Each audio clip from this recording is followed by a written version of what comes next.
D voter হয়ে detention ক্যাম্পে যাওয়ার জন্য প্রস্তুত থাকুন, কারণ নির্বাচন কমিশনার এসআইআর এর নাম করে যেভাবে চক্রান্ত শুরু করেছে, এই চক্রান্তের জন্য লাখো লাখো মানুষ আগামী দিনে ডিটেনশন ক্যাম্পে যাওয়ার জন্য তাদের প্রস্তুত থাকতে হবে। কারণ আপনাকে প্রথমে এই প্রমাণ আপনি দিতে পারবেন না যে চক্রান্ত শুরু করেছে। একটা পরিবারে 4 জন সন্তান থাকলেও সেখানে লেখা হচ্ছে না এদের পরিবারে 6 জন সন্তান আছে। কোন পরিবারে 2 জন সন্তান আছে, সেখানে লিখে নোটিশ করে পাঠানো হচ্ছে এসআইআর এ তাদের নথিপত্র জোগাড় করতে হবে যে তাদের বাড়িতে 4 জন সন্তান আছে। ভাবতে পারেন, যাদের পূর্বপুরুষ এখানে কাগজপত্র আছে, জমি জায়গা আছে, যাদের পাসপোর্ট আছে, তাদেরকে পর্যন্ত ছাড়া হচ্ছে না। কারণ আপনাকে যে কোনো মূল্যে এরা ডিটেনশন ক্যাম্পে পাঠাবে, ডি ভোটার করবে এবং আপনি ভোট দিতে পারবেন না আগামী বিধানসভায়, যার কারণে একাধিকবার নোটিশ প্রতিটা মানুষের ঘরে ঘরে পৌঁছে যাবে। আর ডিটেনশন ক্যাম্পে যাবেন কিভাবে? যখনই আপনি ডি ভোটার হয়ে যাচ্ছেন তখনই কিন্তু আপনার 3 মাসের মধ্যে আপনার একটা নোটিশ আসবে। সমস্ত কাগজপত্র নিয়ে আপনার হয়তো এখান থেকে বলে দেবে 500 কিলোমিটার দূরে বা দার্জিলিং বা ডিএম অফিসে বা 1000 কিলোমিটার দূরে আপনাকে প্রমাণ দিতে যেতে হবে। সেখানে যখন আপনি প্রমাণ দিতে পারবেন না, আপনাকে বাড়ি পাঠাবে। বাড়ি পাঠানোর পরে 3 মাস পর আপনার বাড়িতে পুলিশ চলে আসবে নোটিশ নিয়ে যে আপনি প্রমাণ দিতে পারেননি, আপনি ভারতের নাগরিক নয়, আপনি ডিটেনশন ক্যাম্পে চলুন। আপনাকে বাধ্যত ডিটেনশন ক্যাম্পে যেতে হবে। যেখানে মহিলা হলে সেই মহিলাকে জোরপূর্বক মহিলা পুলিশ দ্বারা তুলে নিয়ে যাবে। যদি পুরুষ হয় তাহলে পুরুষ পুলিশ দ্বারা মারধর করে তুলে নিয়ে যাবে।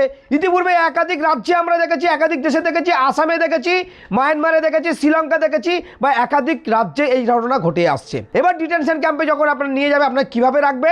একটি ছোট্ট জায়গার মধ্যে, সেখানে একটি টিওয়াল, একটি বিছানা আর খাওয়া দাওয়া তাদের মন মর্জি মতো তারা দেবে।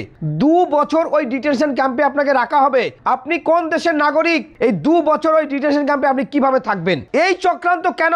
যারা এসআইআর এর নাম করে এনআরসি ঘুরপথে করছে, তাদের বিরুদ্ধে ইমিডিয়েটলি গোটা রাজ্যের মানুষ, গোটা ভারতবর্ষের মানুষ পথে বসে যাবে। এই দুদিনের বাজারে মানুষ যখন ভিক্ষের পাত্র হাতে নিয়ে ঘুরে ঘুরে বেড়াচ্ছে, মানুষ যখন খেতে পাচ্ছে না, ডাস্টবিনের খাবার গুড়িয়ে খাচ্ছে, কালো টাকার নাম করে নরেন্দ্র মোদী বলেছিল কালো টাকা আসবে, ভারতবর্ষের মানুষের সুচ্ছল পরিবেশ তৈরি হবে।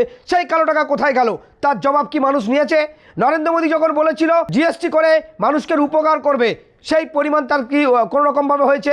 থালা বাজাও, কলসি বাজাও, হাঁড়ি বাজাও, নানান কুরুচিকর কথা কিন্তু বারবার বলেছেন। তারপরেও আজকে ধরে এই যে একের পর এক নোটিশ এসআইআর, সেই তথ্য নাম করে যেভাবে মানুষের হ্যারাস করছে এবং বিজেপি যে কুরুচিকর মন্তব্য, যে বাজে কথা বলছে, ইমিডিয়েটলি সেটা ভারতবর্ষের মানুষের পুরো রাস্তায় নেমে যাওয়া দরকার।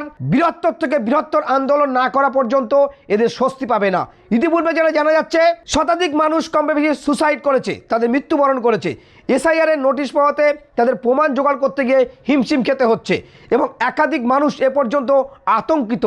এই আতঙ্কগ্রস্ত কেন ভারতবর্ষের মানুষ হবে? এর জবাব কে দেবে? তাই প্রতিটা মানুষের অধিকার আছে। ভারতের সংবিধান এখনও বেঁচে আছে। ভোটাধিকার বাঁচাতে হলে, ভোট দিতে হলে ইমিডিয়েটলি এই এসআইআর এর চক্রান্তে না গিয়ে নিজেরা নিজেদের পায়ে দাঁড়ান এবং আন্দোলন করুন, গর্জে উঠুন, আপনার সন্তানদের সুশিক্ষায় শিক্ষিত করুন। আগামী দিনে এর বিরুদ্ধে গর্জে উঠে প্রতিবাদ করুন। এভাবে মানুষদের কেন বারবার হেনস্থার শিকার হতে হবে?